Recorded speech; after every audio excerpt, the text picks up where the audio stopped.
E eu começo o programa falando sobre inclusão social. Confira o tema, bem bacana a matéria.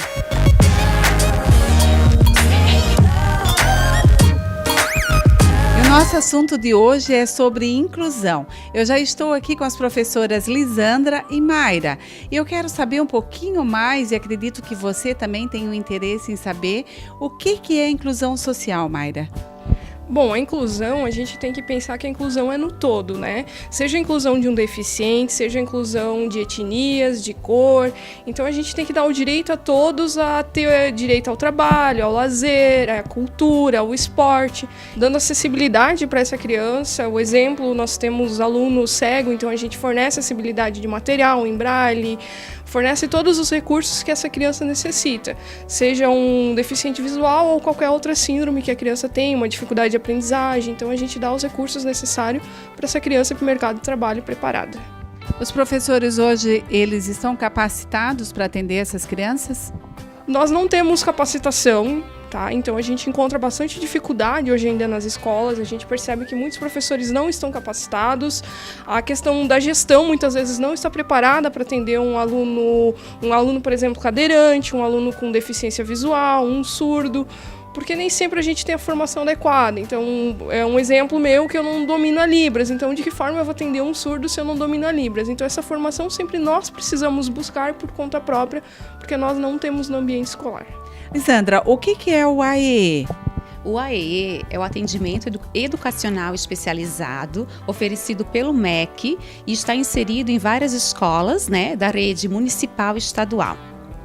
A proposta pedagógica é trabalhar as habilidades, os interesses, para minimizar a dificuldade do aluno, né?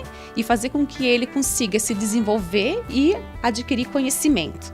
Lisandra, quais são as crianças que o AEE atende hoje aqui na escola?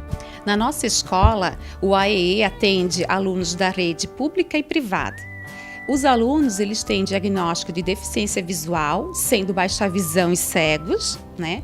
Deficiência auditiva, deficiência intelectual, deficiência física ou até deficiência múltipla, que é quando o aluno ou a pessoa tem mais de uma deficiência, né, associada. Lisandra, conta pra gente um pouquinho quais são os critérios, o que os pais precisam trazer para que o aluno possa frequentar aqui? O responsável precisa trazer o diagnóstico de deficiência, o parecer do especialista e também o parecer pedagógico da escola. Daí a secretaria da escola, juntamente com a coordenação, eles vão fazer eles fazem um processo para ser encaminhado para a Fundação Catarinense de Educação Especial e lá uma equipe avalia o caso do aluno e, se for necessário, ele frequenta o AEE.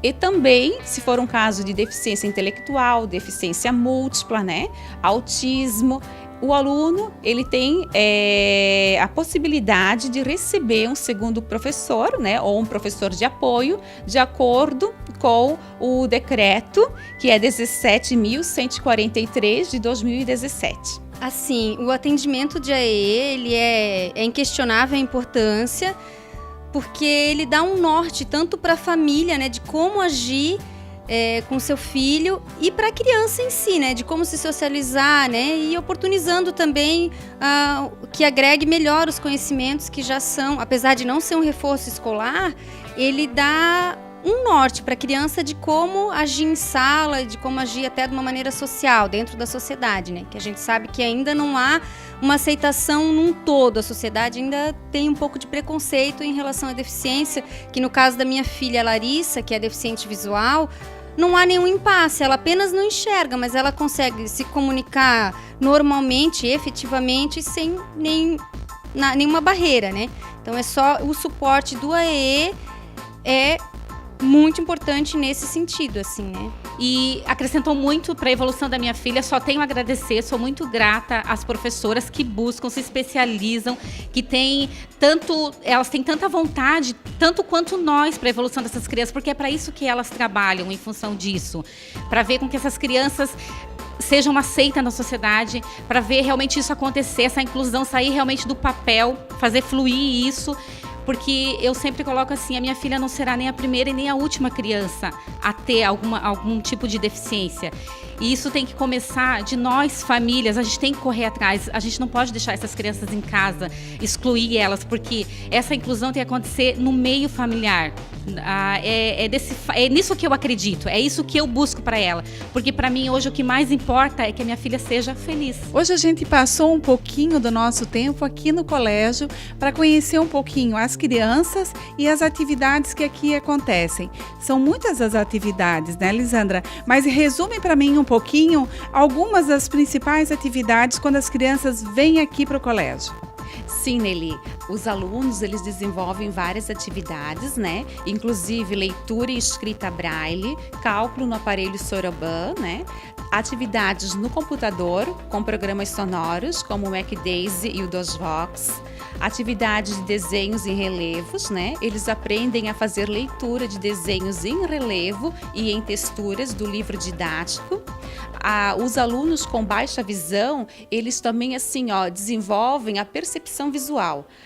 Aquilo que o aluno ele tem condição de ver, nós desenvolvemos, nós ensinamos o aluno a enxergar, com atividades para perto, com atividades para longe, com segmentos de luz, com contraste de cor, com tamanhos variados, né? E outros recursos. Também nós desenvolvemos atividades para a vida diária, que é trabalhar a culinária, né? Com o aluno especial, seja ele cego, deficiente intelectual, autista, TDAH. E também nós fizemos a atividade de orientação e mobilidade dentro da escola com os alunos cegos, né? Aqueles que frequentam o AEE e aqueles que frequentam o ensino regular. A partir do momento que ela começou a fazer estimulação visual aqui no AE, a gente viu que a bagagem, a memória visual dela ficou muito boa, assim, só teve evoluções. Na escola, melhorou o aprendizado dela, ela frequenta a escola regular, ela frequenta aqui o AE de manhã e à tarde ela frequenta a escola normal. Ela tem uma segunda professora que também dá o suporte para ela. Existe uma parceria das duas professoras, onde elas trabalham falando, como eu digo, a mesma linguagem, porque isso é muito importante. Não adianta aqui ser trabalhado de uma forma e a escola trabalhar de outra. Isso estaria confundindo a criança. Mayra, eu gostaria de saber qual é a diferença entre dificuldade de aprendizagem e o transtorno. Certo, então um transtorno ele é causado por uma patologia, então essa dificuldade ela vai acontecer por alguma patologia que essa criança tem. E a dificuldade de aprendizagem, ela acontece às vezes por questões sociais, que a criança tem alguma dificuldade, ou seja, alguma dificuldade de relação com a família, então pode gerar essa questão de dificuldade de aprendizagem. E aí você tem que estar adaptando uma maneira que facilita para essa criança estar aprendendo, né? Conversando com ela para estar vendo o que está acontecendo. Pode ser até por uma questão de defasagem escolar que ela teve, né, de não ter aprendido o alfabeto, vou usar um exemplo, no primeiro ano, então passou para o segundo ano já com essa dificuldade e acaba chegando lá na frente com uma dificuldade maior. Então a gente precisa estar analisando todos os fatores sociais que envolvem essa criança para estar ajudando ela também. O recado agora são para os pais que estão em casa e que têm um filho deficiente. Que recado que você deixaria, Mayra? Então, o meu recado que eu deixo para esse pai é que ele faça acompanhamento, né, diariamente com esse filho, para esse filho estar desenvolvendo as habilidades, a questão da vida diária, como a gente já colocou diversas vezes.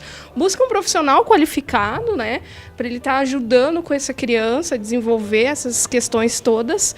E é isso que a gente deixa de recado para os pais, que ele abrace a causa junto com a escola, junto com os profissionais, para estar ajudando essa criança a desenvolver melhor. Alguma colocação a mais, Lisandra? O desempenho do aluno, ele será positivo, né? Em alguns casos até completo, se ele tiver o apoio dos pais. Os pais, eles têm que levar para casa a tarefinha, né? Aquilo que o profissional trabalhar com o filho, ele tem que fazer um feedback, um retorno em casa. Isso vai fortalecer o desenvolvimento da criança ou do adolescente. Vai ser mais significativo, né? E prazeroso para o aluno. Fica então o recado aqui das professoras. O trabalho é em conjunto, é escola, casa, família. A gente vai para um breve intervalo comercial e na sequência você vai acompanhar um ensaio fotográfico para lá de especial e muito emocionante. Não saia daí.